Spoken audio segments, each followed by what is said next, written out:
Hi, good afternoon. Thank you for joining us on today's webinar. Our speakers today are going to be our CEO of JDC Healthcare Management, Chris Strong. Chris has been with JDC for over 3 years and has over 7 years of experience in the DSO industry. We also have Dr. Denise, which is a 2014 graduate of Tufts University. Dr. Kua is a native of California, and she relocated to Texas in 2014 to join JDC as an associate dentist. And I'm Edwin Lopez. As a doctor recruiter, my job is to identify and hire awesome individuals such as yourself. I pride myself on giving dentists a reason to smile. Today's agenda and the goal of our discussion will be to share information regarding trends that are driving changes in the dental industry. Some of those trends have created a need for DSOs, so we will talk about the DSOs and the benefits that are provided to dentists. Dr. Kua will actually share with us her firsthand experience of what it's like working for a DSO. And to wrap things up, we will provide you with basic information about Jefferson dental clinics. So, to get this started, Chris, you've been in the dental industry for nearly a decade. What can you share with us about the changes that you've seen and with your experience? Yeah, thanks, Edwin. The dental industry continues to change at a very rapid pace.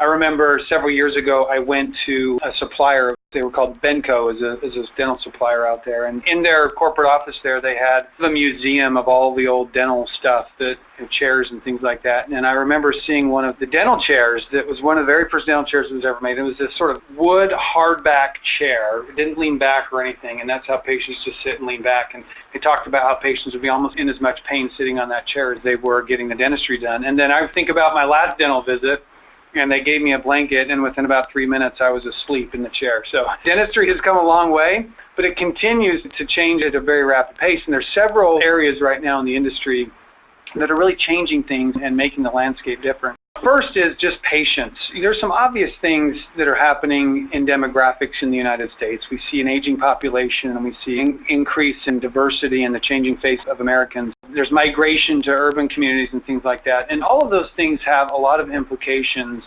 for access to care for patients. But one of the biggest things that we are seeing, and has been a shift in our culture in America for a long time now, is an increase in the value consciousness of people. So whether that be a product or service, people are demanding quality products at an affordable price. And that puts some pressure, if you think about dentistry in that industry, in terms of the way that we treat patients and what they're willing to pay. The second piece is that payments piece. I'll get a little bit technical here for a minute, but we've seen a shift and continue to see a shift from commercial dental insurance to public coverage, because a lot of employers out there are less likely to offer or provide health insurance or dental insurance to their employee base. We're also seeing a lot more children who are coming on the public coverage. So 4 out of 10 children are now enrolled in some sort of public dental coverage, and the number of children with publicly subsidized dental coverage will continue to increase, millions more as the Affordable Care Act continues to take hold. And then finally, the insurance carriers are driving reimbursement rates down, which means that the doctors who are seeing patients who have dental insurance are receiving less money for the services that they do, which makes it more important that dentists become more efficient in the way they do dentistry in order to make money. And then finally, in terms of the providers or the dentists that we see out there, the workforce is increasing at a rapid rate, with more dentists graduating from dental school from ever before. And we're seeing much more foreign-trained dentists who are licensed in the United States than we did before. And then finally, as it relates to dentists, and especially to those coming out of dental school, the amount of school debt that new graduates have has increased at a rapid rate. So you can see on this chart, since 1996, so almost 20 years here now, the amount of debt has almost tripled, going from an average of about $90,000 of debt to over $250,000 in debt. So that's putting a lot of pressure on dentists coming out of school to be able to make money, not only to service that debt, but to be able to make a living. Because of that, and in response to that changing landscape, what you're seeing in the industry today is a significant surge in dental support organizations. Basically, the dental delivery or service model has to also change in a way to match the trends that we're seeing. And so we see a rise in DSOs, is what they're typically called, dental support organizations. Recently, we read a statistic that in 2011, there were about 3,100 practices that were being operated by dental management groups. At mid-year last year, that number had increased by over 1,000 practices, which was over a 30% increase. what we're seeing is that the dental support organizations are expected to grow over the next 4 years at a rate of 17%, while the dental industry generally will grow around 5%. So DSOs and dental support organizations are really outpacing the market by quite a wide margin, because that is a model that is starting to fit better and better with the trends that we're seeing in dentistry across America.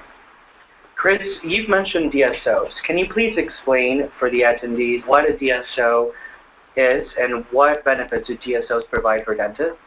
Yeah, absolutely. And this is kind of an important piece to understand. I think some students coming out of dental school don't exactly know what a group practice is or what a DSO is, but DSOs are typically organized under two separate companies or structures. First is the dentist, who owns a business, and he or she owns the practice. The patient charts, he or she is responsible for all the clinical care that a patient may need. Then a dentist, often, and we're seeing this more and more, contracts with a management company or a dental support organization, and that DSO provides the support services required to run the practice. If you think about things like accounting and marketing and operational support, now those are the things that they're providing to allow dentists time to spend on doing dentistry, right? That's the key benefit of DSOs today, in addition to the trends that we're seeing, is that DSOs provide opportunities for dentists to focus on doing dentistry and then providing the best quality care that they can for patients. And so we put up here on the screen a little bit what some of the benefits of DSOs are, and I'll talk through these very quickly today. The first is the ability to focus on great dentistry. The second is constant mentoring and development that Dr. Kuhl will talk more about later today. Also, patient flow, peace of mind, staying on top of technology and enjoying a fulfilling and rewarding career. So in terms of focusing on great dentistry, I meet a lot of experienced doctors today who really are fed up with trying to figure out how to make their practice work. How do they make sure they're getting the right insurance reimbursements? How do they find a good office manager? How do they get more patients to come see them? How do they balance their books when it comes to financial accounting? So it's a challenge for them. So we're seeing a lot of doctors who are experienced, in fact, who want to come work for a DSO because they don't want to deal with all the hassle. Now, we do expect that in any DSO, there's an expectation that doctors will be leaders, but they're not responsible for all the administrative staff, things like billing and collections, or purchasing supplies, or doing marketing and those type of things. Working for a DSO, and one of the things DSOs provide, is the ability for a dentist to focus on dentistry and to focus on the patient. The second area is the mentoring and development. Some doctors feel very comfortable coming out of dental school. They feel like they've learned enough to open up a practice, maybe, or at least that they have enough under their belt that they feel comfortable going out and doing it on real patients in the real world. But most doctors that we talk to want some ongoing mentorship and the opportunity to continue to learn in a supportive environment. Most DSOs, and some do it better than others, but most DSOs provide mentorship for their doctors in some way, shape, or form, whether that be through additional training classes, free CE training, or mentorship from other doctors, maybe more experienced doctors who are in the company that they can learn from. The third one is what we're calling patient flow, peace of mind. All dentists, when they come out, want to make sure that they're seeing enough patients and that patients will come in so that they can earn money. And one of the advantages that DSOs provide is that they have capital or money available to support lots of different activities. For example, most DSOs have a very broad marketing campaigns. So they'll do things like TV and radio advertising, direct mail, lots of effort and money into social media, things like community-based marketing. So that's one advantage. In addition, a lot of these DSOs who are branded, they have some brand recognition. So as people see that brand more often, they're more willing to come in and see doctors in those offices. Finally, DSOs have a lot of support for customer service skills so that when patients call, they can convert them to come in and see them. The ADSO, which is the Association of all the dental support organizations, reported something close to 33 million patient visits per year. It's been clear through some of the studies that they've done that DSO practices see far more patients on average than a lot of the sole practitioners. And so that patient flow is there's just a peace of mind associated with knowing that doctors will be able to perform a variety of clinical cases on a lot of different patients that come through the door.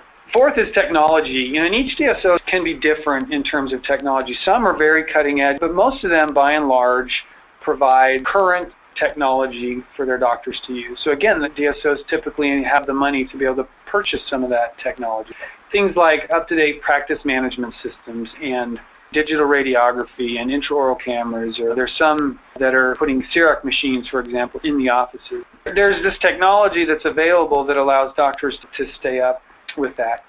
And what that ultimately does, obviously, it provides dentists a better opportunity to detail the patient conditions and the treatments that will be necessary to make sure that those patients have the best quality care possible. Finally, DSOs provide uniquely an opportunity to work in an organization that will allow for or provide a fulfilling and rewarding career. So DSOs do a lot of different things like community outreach events or donations and volunteer opportunities and things like that. DSOs also give dentists an opportunity to develop leadership skills and opportunities by mentoring other doctors as they come in. But also, by and large, DSOs provide pretty competitive compensation and benefits. A lot of DSOs will have guaranteed base pay structures. Most DSOs have a production-based or a collections-based compensation system. Those are different, but we do see opportunities to earn money through that structure. Bonus incentives sometimes, and some have practice owner and equity opportunities down the road. There's a variety of DSOs that provide a variety of different opportunities, but by and large, DSOs genuinely provide a way to have an enjoyable and fulfilling career. Thank you, Chris. So, Dr. C.E.O., I'm sure you had different options when making career decisions and career planning. Is there a particular reason why you chose a group practice? Well, Edwin, you're right. There are a lot of different options. I remember coming out of dental school thinking, now I have this degree that was paid for me, everything was planned out, and now that I have the option to decide, it's a lot scarier. And so with the time coming, you're graduating and thinking of what you're going to do. The options I was thinking of was, do I go to private practice? Do I go to group practice? Or there were some colleagues of mine who were thinking of opening up their own. For me personally, what I wanted was more experience. I felt like in dental school there was so limited of how many patients you saw, what procedures you did. You were definitely given a lot of time, 3 hours for me for one patient, and procedures that were too difficult were referred to the residences. So we didn't get the chance to really practice and really treat every patient that we could. I have friends who went to private practice who were seeing only 1 or 2 patients a day because those patients wanted that main doctor there. They didn't want the new grad. I wanted to get more experience, that I wanted to be able to treat more people because that's the reason why I became a dentist. I chose group practice because I wanted that patient flow and most importantly the mentorship. With group practice come the more experienced doctors, more senior doctors that are able to let you know what works and what doesn't. And having access to them is definitely an advantage of a group practice, and I'm definitely happy that I joined one. Great. Well, I'm happy. Thank you for sharing that. Chris, you shared some great information about our industry. As a leader of a DSO with 50 offices throughout Dallas and Houston and nearly 50 years of operating in the state of Texas, I'm sure JDC has made a significant impact throughout its history. What is the mission of Jefferson Dental Clinics, and what support does the DSO provide to nearly 100 dentists working in our clinics? Jefferson's been around for closing in, 50 years now, and at the center of Jefferson always has been the patient. We are based in Texas primarily, and so part of our mission is to provide those dental services and provide for the health and well-being of Texans. We will be expanding into other markets. We've had traditionally a pretty strong focus on the Hispanic community, but as we've grown, we've seen a much more ethnically diverse patient base. And so in all of these things and in all of the areas that we do, we know that the patients that are serviced by Jefferson Dental are the most important. So we always strive to provide these services in a very professional manner, but in a caring environment for those that come see us. There are several reasons, I think, to consider JDC. I know I'm biased because I love JDC, but I think there are 4 or 5 things that are really important that help us stand out even more so than the other DSOs, and especially over private practices. One, as Dr. Kua has started to talk about, is training and development. The second is clinical autonomy and the ability for the doctor to really do their own dentistry. We have a very strong patient flow with the patient base that we see, and we provide exceptional support. In the end, of course, we want all the doctors to make money and to be successful in their career, and so that the compensation provided JDC as well is industry leading. Great, great. So Dr. Kua has had a great career progression with Jefferson Dental Clinics in the short amount of time that she's been with us. Within 8 months, she's actually been able to be within her own clinic.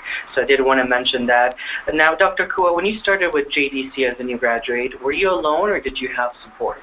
I definitely had a lot of support starting out, and I still continue to have support now. After dental school, I didn't think you would be able to have a mentor. I thought, you're the doctor, you're on your own, whatever you do, you have no way to reach out to anyone if you needed help. And what really surprised me with JDC was their mentoring and development program. The timeline that you see on the slide is basically my time here at Jefferson. First week I started with the regional dental director in our region, and watching her interact with patients and navigating through our charting system helped me get familiar with dentistry and seeing it in a real world setting. And then afterward, the lead dentist there was showing me difficult procedures that she had me do when the time comes. After months with the dental director, I was able to do second molar extraction, second molar root canals and surgical extractions, which I didn't get a chance to do in dental school. I actually have a story of the help that dental director gave me, which is here at Jefferson, we obturate our root canals with thermophil, which is something I'm not used to in dental school. When we place posts, we use post drills, and it's something that there's a lot of risk. You don't know what you're doing, and there was a lot of fear on my end. So what my mentor did for me as I was putting in my first post, he was actually holding the handpiece alongside and just pushing down and letting me feel the pressure of placing my first post. From that point on, I was able to do all those things. I got a lot of confidence just by that type of help. Because of that, I feel like their mentorship got me to where I am today. Well, I'm very happy to hear that, doctor. So when you're treating your patients, are you allowed the autonomy to make your own decisions?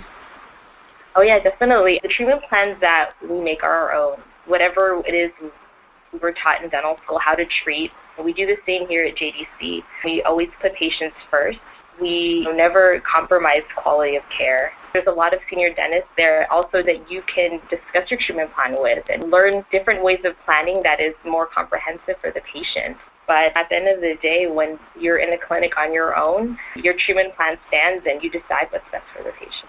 As you're well aware, doctor, JDC is an accelerated practice, which means we have strong patient flow. How has that affected your clinical development? Yeah, it affected it greatly. I was actually looking for a place that had strong patient flow because I wanted to practice what I was taught. I wanted to treat people. I wanted to help people. At the same time, I also wanted to learn. And I feel like the only way you can learn is through experience. And so by just seeing a lot of patients, you get to see different types of treatment that you wouldn't see in school or residency even. With that comes time management, of course, which is something that we did not develop in dental school. And so to see 20, 30 patients a day on your own, it sounds scary, but they give you the tools to do it here. The staff, they're very, very experienced to let you know where it is you need to go. They're very helpful so that you could just focus on the dentistry and giving good care for your patients. Great, thank you for sharing that. So Chris, would you like to elaborate on the mentoring and development as well as supporting career opportunities that JDC has to offer and how doctors' compensation compares to the industry? Yeah, and as we do, for just 1 second, I want to brag about Dr. Kua for just a minute. Dr. Kua's experience is really exceptional, and it's a testament to her because of how far she's come, the fact that she is come through that mentorship program and today is leading an office. There's a lot of experienced dentists here at Jefferson, but she's been so successful. And we know that's mostly because of her, but we hope that some of that is part of the mentorship and development that we have provided to her as she's come in at Jefferson here. We do provide a lot of different support, not only the clinical support, but Dr. Kua has talked a little bit about the other support that's around. We have over 500 trained clinical team members that assist our doctors in different ways, whether that be folks at the front desk or that be dental assistants in the back that have extended certifications like sealants and coronal polishing and nitrous, anything they can do to help make the doctor's life easier and make the office run more smoothly. Again, we want the doctors focusing on dentistry, and we want the management company to really try to take care of the rest in terms of that support so that our patients, the patients that are seen by the doctors, can receive the best quality care possible. And then finally, one of the things I wanted to mention in terms of career development, Dr. Kua is on the fast track here, but some doctors come to us and they want to stay here forever. But honestly, that's few and far between. Most doctors who are in dental school have visions of opening up their own practice. But whether you have aspirations of owning your own practice or whether you'd like to grow your career here at Jefferson, we have a career path for everyone who joins us. At some point, if a dentist comes and says, hey, I want to go do my own thing, we have some doctors who work with us part-time today who are starting their own practice and working part-time in their own practice. So we're very supportive. But we do have a career path that starts as an associate dentist and leads all the way up to a regional dental director. And along that path is increased compensation and increased responsibility. For those who want to come and enjoy a career here at Jefferson, we provide that. Finally, just in terms of compensation, as dentists go out who are graduating school, they will see and talk to lots of DSOs who will throw a lot of different numbers out there about different contract structures and how much people make and how much dentists don't make. This is a survey that was done for the DSO industry average, and the vast majority of DSOs participated in this survey. And their survey shows what is the DSO industry average base pay. The blue bars show at different tenure bases what the bottom 25% make in base pay. The green bar shows what the average doctor makes, and then the purple bars there show what the top 25% make. For new doctors coming out, you can kind of see where that falls. At Jefferson, on our base pay, and obviously more money that can be made through a production-based compensation system, doctors are above the 75th percentile. So compensation is also, because of the patient flow and because of the opportunity to do all the different procedures, there's opportunities to earn more money. I'll just finish my part here because I have a minute or two just by telling those who are on the phone how excited I am about Jefferson. There's so many great opportunities that we've talked about today in terms of your ability to get mentorship, your ability to come in and learn lots of different clinical procedures that will set you up for the future, your ability to not have to worry about whether or not there's going to be patients there or whether you're going to earn enough money. Knowing that you can come in a supporting and caring environment where we're going to help you succeed. We're going to help you succeed on your career path. We're going to help you succeed, be a great dentist. And if you want to leave at some point as well and open your own practice, we're also very supportive.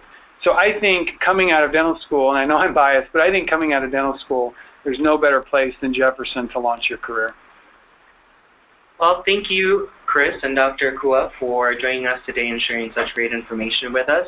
And thanks to all of the attendants that dialed in as well. To those that are interested in learning more about JDC, please feel free to contact me directly at 972-663-5384, or you can email me as well at elopez@jdcweb.com.